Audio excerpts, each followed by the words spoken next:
नमस्कार। सिंप्लीफाइड वैदिक astrology channel में आप सभी दर्शकों का बेहद स्वागत है। मैं हूं तमोश्री और आज के इस वीडियो में मैं एक्वेरियस यानी कुंभ राशि के बारे में बताने वाली हूं।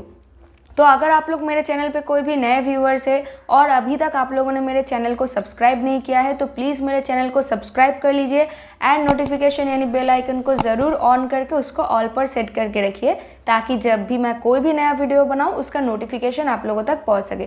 क्योंकि मेरे इस चैनल पे मैं बहुत ही सिंपल एंड आसान तरीके से एस्ट्रोलॉजिकल सिखाती हूँ, एस्ट्रोलॉजिकल प्रेडिक्टिव वीडियोस बनाती हूँ और साथ ही में ग्रह रिलेटेड पुराणिक स्टोरीज भी बताती हूँ जिसका जो सूत्र है वो है नवग्रह पुराण। तो आई रियली होप कि आप लोगों को मेरे चैनल में से बहुत सारे इंटरेस्टिंग कंटेंट्स मिलेंगे जो आप लोगों को पसंद आएगा।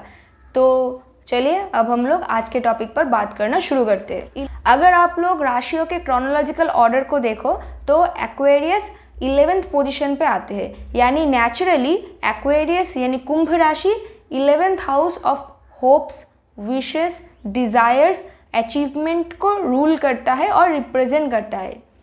अब इस राशि का जो ग्रह अधिपति है वो है शनिदेव एंड राहु।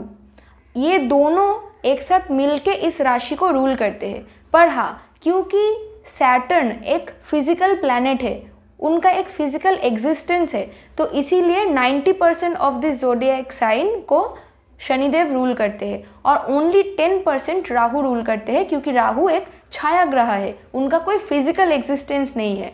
अब इस राशि को ये दोनों ग्रह मिलके क्यों रूल करते हैं? फर्स्ट ऑफ ऑल क्योंकि एक्वेरियस नेचुरली 11th हाउस को रूल करता है और Shanidev 10th house of work को रिप्रेजेंट करते हैं। तो जब और क्योंकि शनिदेव एक कर्म फलदाता है, तो जैसा हम लोग कर्म करेंगे उस हिसाब से या तो हम लोग को प्रमोशन मिलता है यानी वर्क रिलेटेड अचीवमेंट मिलता है, तो हम लोग को पैसे ज़्यादा मिलना शुरू होता है। जो भी हम लोगों का होप्स, विशेस, डिज़ायर्स होता है वो लोग हम लोग अचीव करना स्टार्ट करते हैं।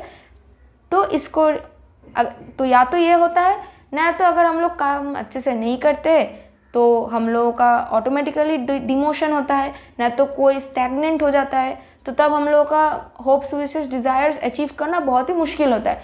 तो क्योंकि शनिदेव बहुत ही क्लोजली हम लोगों के डायरेक्टली और इनडायरेक्टली हमारे होप्स, विशेस एंड डिज़ायर्स के साथ कनेक्टेड है, इसी वजह से साइन ऑफ एक्वेरियस जो है वो शनिदेव रूल करते हैं। अब राहु का अगर आप लोग कारकावस्था देखो तो राहु भी हम लोगों के डिज़ायर्स को रिप्रेजेंट करता है। हॉरोस्कोप में जिस किसी भी हाउस में राहु बैठते हैं उस घर के तरफ हम लोग सारी जिंदगी भर कुछ ना कुछ काम हम लोग करते रहते हैं।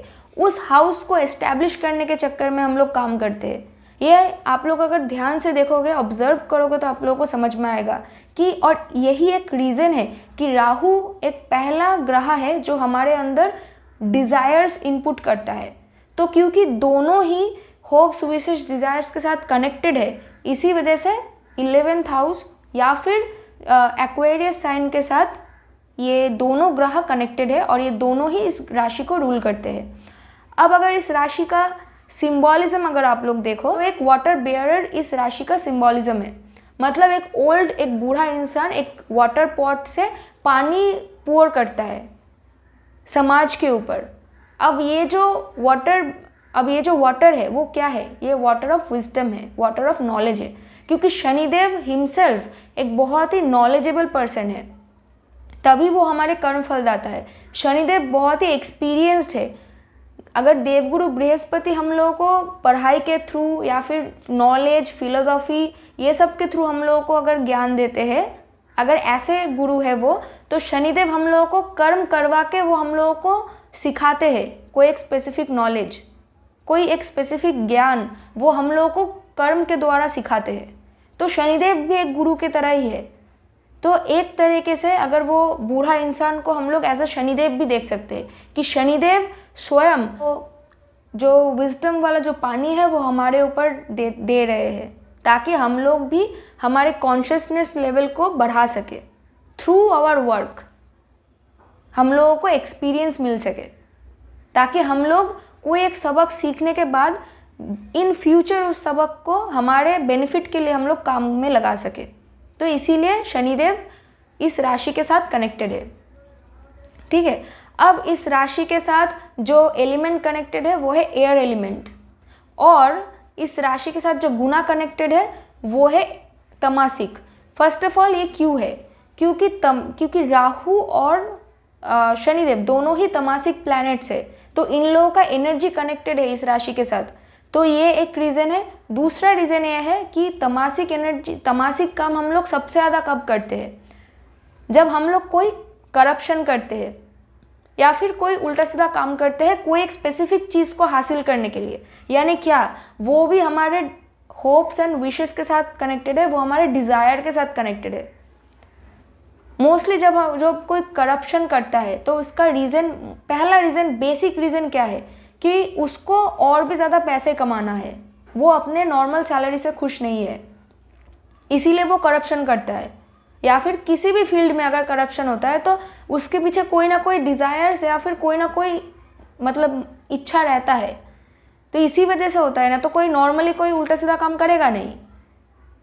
तो क्योंकि 11th हाउस हम लोग को ट्रिक करता है, हम लोग को लोभ दिखा के हम लोगों को उल्टा सीधा काम करने के लिए ट्रिक करता है, तो एक ट्रिकरी एनर्जी के साथ कनेक्टेड है। इसी वजह से तमासिक एनर्जी गुना इस राशि के साथ कनेक्टेड है।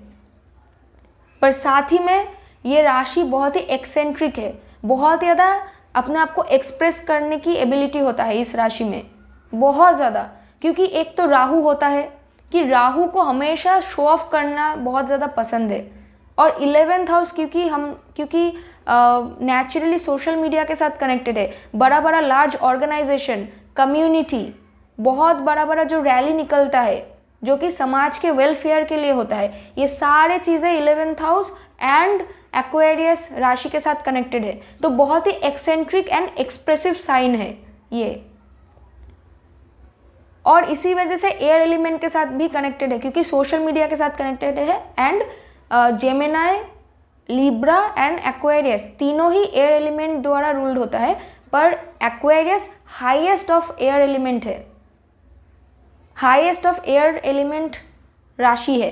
अब क्योंकि एक्वेरियस के साथ शनिदेव जो कि नेचुरली एक गुरु जैसा है और राहु कनेक्टेड है, तो ये एक मतलब इन लोगों के पास इतना ज़्यादा ज्ञान, इतना ज़्यादा नॉलेज, इतना ज़्यादा एक्सपीरियंस रहता है कि ये लोग सबसे ज़्यादा कनेक्टेड हो पाते हैं लोगों के एक्सपीरियंसेस के साथ। तो इसीलिए इनमें साइकोलॉजिकल एबिलिटी होता है कि ये लोग बहुत ही आसानी से लोगों के साइकोलॉजी को समझ सकते हैं। अगर कोई भी इंसान के हॉरोस्कोप में एक्वेरियस बहुत ज़्यादा डोमिनेटिंग है, फॉर एग्जांपल एक्वेरियस लगना है, एक्वेरियस राशि है न, तो एक्वेरियस राशि में बहुत सारे प्लैनेट्स कनेक्टेड है, तो आप लोग देखोगे कि ये लोग बहुत ही ज़्यादा दूसरे लोगों के इमोशंस के साथ, दूसरे लोगों ने अगर कुछ मतलब एक्सपीरियंस है, कुछ शेयर कर रहे हैं, दूसरे अगर कोई एक्सपीरियंस शेयर कर रहे हैं, तो सबसे ज़्यादा जो कनेक्टेड हो पाते हैं वो है एक्वेरियस, सबसे ज़्यादा कनेक्टेड हो पाते हैं, क्योंकि वो उनमें खुद में इतना ज़्यादा एक्सपीरियंस होता है, वो लोग समझ चुके होते हैं कि ऐसा क्यों है। इसीलिए एक्वेरियस हमेशा एक टेंडेंसी होगा कि वो लोग बोलते हैं आई अंडरस्टैंड, ये एक पर्टिकुलर फ्रेज वो लोग ज़्यादा बोलते हैं कि मैं समझ सकती हूँ, आई अंडरस्टैंड, मुझे समझ में आ रहा है कि ये सिचुएशन ऐसा क्यों है और क्या करना है, क्योंकि वो लोग एक्सपीरियंस्ड होते हैं। इसीलिए एक्वेरियस साइन जो है वो एडवाइजर्स एंड फिलोसोफर्स को भी रिप्रेजेंट करता है, पर ये जो एडवाइज़र एंड फिलोसोफर है वो अर्थली प्लेन के साथ कनेक्टेड है।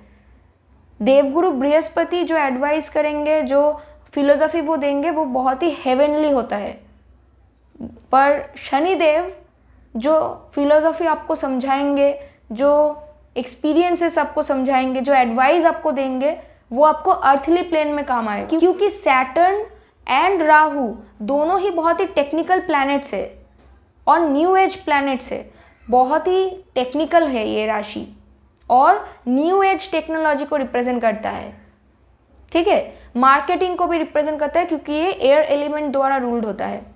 अब एक्वेरियस एक ऐसा साइन है जिसको शनिदेव अपना ओन साइन मानते हैं, शनिदेव अपना मूल त्रिकोण पोजीशन मानते हैं, यानी एक्वेरियस राशि में शनिदेव बहुत ही स्ट्रांग है, पर एक्वेरियस में कोई भी ग्रह ना ही एग्जॉल्टेड फील करते हैं ना ही डेबिलिटेटेड फील करते हैं, तो ये रहा साइन ऑफ एक्वेरियस के बारे में डिटेल्स। आई रियली होप आप लोगों को ये वीडियो अच्छा लगा होगा। अगर ये वीडियो अच्छा लगा है तो प्लीज़ इस वीडियो को लाइक, शेयर एंड सब्सक्राइब ज़रूर कीजिए। और thank you so much for watching my video. मुलाकात होगी आप सभी लोगों से मेरे अगले वीडियो में, तब तक के लिए bye. Thank you so much.